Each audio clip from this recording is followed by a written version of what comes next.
Now, strategy formulation, it's basically the process of choosing what is the most appropriate course of action for yourselves, for your organization, to realize the goals that you've set, the objectives you've set, and therefore by achieving all of this, you're going to achieve your organizational vision.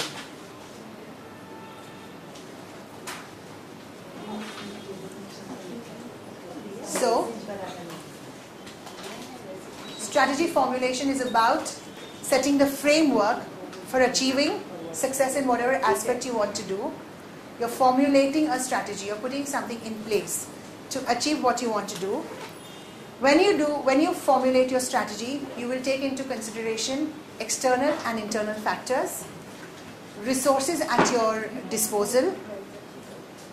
Most important, you will remember who owns it, and then at the same time, who owns the strategy, and at the same time, you will assign work to other members of your team.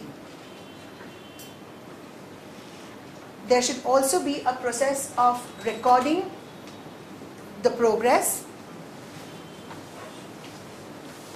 You have to factor in what is the action you're going to take, who are you going to involve and work with, what are the resources, financial, time and human at your disposal, who will lead, how will you deliver, and finally you will have to periodically review it. So that's the whole formulation stage. And yeah, it should cover all your key program areas and support functions. So this is again taking into, we have a chart, Mayor has given a very nice chart that could be used for to understand the difference between your program areas and support functions. We understand that within organizations like yourselves, because you have smaller teams, you don't have specific or specified people doing your HR function or your accounting function. You don't have people specified for different. There are people who just, if there is an overlap, and who do most of the functions, one person doing many. But there should be clarity. This is required just as HR function is important, just as much as a financial function is important, and just as you need administration as well. So, right. On formulation, are there any thoughts, any questions? Yes. What do you mean by assign ownership of the project? Right. Which means somebody leads that particular strategy, somebody is in charge. Although there will be many people working towards it, somebody has to own it. And that is a very important key. Everybody is buying into it, but somebody is owning it. Because then the ownership rests with that one person.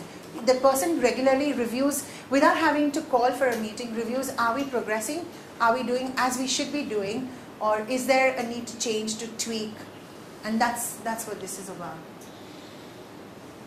Again, like an objective, you have to be realistic. You have to bear in mind what you can achieve, how much can you achieve within the time frame and within the resources that you have. It all comes down again and again to bearing in mind the resources, being realistic about what you would like to achieve.